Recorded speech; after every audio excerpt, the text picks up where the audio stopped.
আমি রাজশাহী বিশ্ববিদ্যালয়ের ছাত্রদলের যুগ্ম সাধারণ সম্পাদক পদে আছি এবং আমি জাতীয়তাবাদী ছাত্রদল মনোনীত প্যানেলে আসন্ন রাষ্ট্রীয় নির্বাচনে এজিএস পদে প্রতিদ্বন্দ্বিতা করছি। আমি একজন নারী নেতৃত্ব হিসেবে আমার যেই রাজনৈতিক মতাদর্শের সাথে যেই দল যায়, আমি সেই দলটিকে বেছে নিয়েছি। জুলাই অভ্যুত্থান পরবর্তী সময়ে আমি তাদের সাথে সরাসরি কাজ করছি মাঠে থেকে। জুলাই গণ অভ্যুত্থানে আমরা মেয়েরা যেভাবে দলমত নির্বিশেষে সবাই এক হয়ে কাজ করেছি, কোনো ভয় ভীতি কোনো কিছুর আশঙ্কা করতে হয়নি।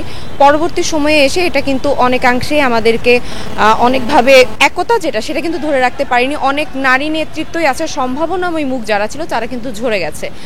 একটাই কারণ যে তখন তারা কিন্তু যেই উৎসাহ পেত সামনে এগোনোর, নারী নেতৃত্বের যে দরকার তখন মনে করেছে তারা, এখন এই মুহূর্তে এসে মনে করে যে একটা অপশক্তি আমাদেরকে দমিয়ে দেওয়ার চেষ্টা করছে। সেই পর্যায়ে এসে বাংলাদেশ জাতীয়তাবাদী ছাত্রদল নারী উন্নয়ন, নারী নেতৃত্ব, নারী ক্ষমতায়নে সবসময় কাজ করছে।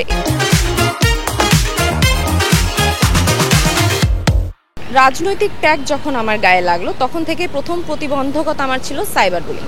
আমার চরিত্র হননের চেষ্টা, স্ল্যাট শেমিং, বডি শেমিং, এই ধরনের কথাগুলো ফেসবুকে বা সামাজিক যোগাযোগ মাধ্যমে বিভিন্ন পেজ গ্রুপে অসংখ্যবার আমার বিভিন্ন পোস্টে তো এসে করাই হচ্ছে এবং আমাকে নিয়ে যে সকল পোস্ট করা হচ্ছে সেখানেও এসে আমাকে এই ধরনের বুলিংয়ের শিকার করা হচ্ছে। এবং তখন কিন্তু দেখেছি যে আমার একটা রাজনৈতিক ট্যাগ আছে, রাজনৈতিক দলের ট্যাগ আছে, আমাকে গঠনমূলক সমালোচনা করলে আমি অবশ্যই সাদরে গ্রহণ করব, কারণ গঠনমূলক সমালোচনা করা ছাড়া নিজের উন্নয়ন সম্ভব না। গতকাল যেহেতু ছাত্রদল মনোনীত প্যানেল ঘোষণা হয়েছে, আমরা সবার সাথে কথা বলছি।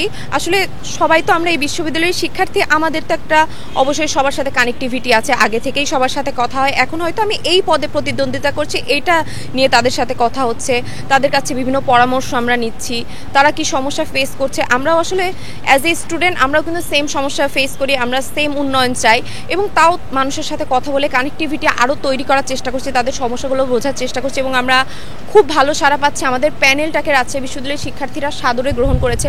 আমাদের প্যানেলের মধ্যে সবাই এক একজন এক একটা প্রতিভায় বিকশিত, তারা তাদের সেক্টরে নিজের যোগ্যতা প্রমাণ করে তারা সেই সকল পদে কিন্তু প্রতিদ্বন্দ্বিতা করছে, যার কারণে কিন্তু আমাদের উপর রাজশাহী বিশ্ববিদ্যালয়ের সাধারণ শিক্ষার্থীরাও ভরসা করছে। রাকসু যেটা দীর্ঘ বছর পর শুরু হচ্ছে, সেই রাকসুটা যেন প্রতি বছর কায়েম হয়। অ্যাজ এ ছাত্র প্রতিনিধি যেই আসুক তার প্রথম দায়িত্ব থাকবে যে রাকসুটা প্রতি বছর যাতে হয় এবং আমরা যে আকাশ কুসুম কোনো পরিবর্তন এক বছরে করে ফেলতে পারবো, এটা কিন্তু একটা ভ্রান্ত ধারণা।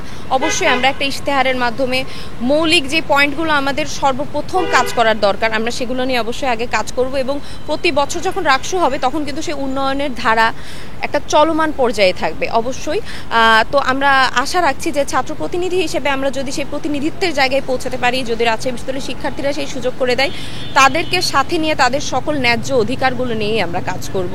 বিশ্ববিদ্যালয়ের ছাত্র প্রতিনিধি নির্বাচনটা যেহেতু সাধারণ শিক্ষার্থীদের ভোটের মাধ্যমে হচ্ছে, এখানে তারা তাদের বিচক্ষণতার পরিচয় দেবে, তাদের কাছে যে যোগ্য তারা তাকেই বেছে নেবে। তারা জুলাই আগস্ট দেখেছে বা তার আগের সংগ্রাম দেখেছে, তারপরে তাদের অধিকার আদায়, তাদের কথা বলা, তাদের গণতান্ত্রিক অধিকার প্রতিষ্ঠার জন্য যাদেরকে দেখেছে তারা তাদেরকেই বেছে নেবে, আমরা এই আশা ব্যক্ত করছি। এবং আমাদের ছাত্রদল মনোনীত প্যানেলে যাদের যেই পদে দেওয়া হয়েছে, যেমন আমি বাংলাদেশ বেতারের অনুষ্ঠান ঘোষিকা, আমি যেমন এই রাজনীতিতে আমি আমার সক্রিয় ভূমিকা পালন করার চেষ্টা করছি, জুলাই অভ্যুত্থানে আমি সামনের সারিতে থেকে নেতৃত্ব দেওয়ার চেষ্টা করেছি, আমি নারীদের নিয়ে কাজ করার চেষ্টা করেছি, সর্বোপরি সকল শিক্ষার্থীদের গণতান্ত্রিক চর্চা নিয়েও আমি কাজ করার চেষ্টা করেছি।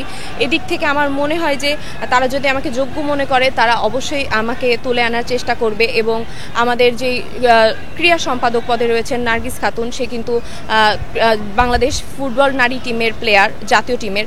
এছাড়া আমাদের সহসাংস্কৃতিক পদে একজন রয়েছে, সে কিন্তু হলো অমরত্ব ব্যান্ডের, আমাদের ক্যাম্পাসের খুবই প্রচলিত ব্যান্ড, তারা হলো প্রতিষ্ঠাকালীন সদস্য।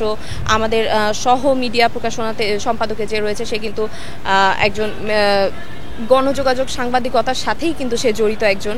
এবং এভাবেই কিন্তু আমাদের যে সেক্টরগুলা যারা যেদিকে তার যোগ্যতা প্রমাণ করতে পেরেছে তাকে সেই পদেই রাখা হয়েছে, যাতে তার অভিজ্ঞতাকে কাজে লাগিয়ে সে সামনে এগিয়ে যেতে পারে। আমাদের নারী সম্পাদক পদে রয়েছে সে ডিনস অ্যাওয়ার্ড প্রাপ্ত একজন স্টুডেন্ট, সে অবশ্যই প্রতিভাবান স্টুডেন্ট এবং সেইগুলো নিয়ে সবসময় রিসার্চ করছে কাজ করার জন্য।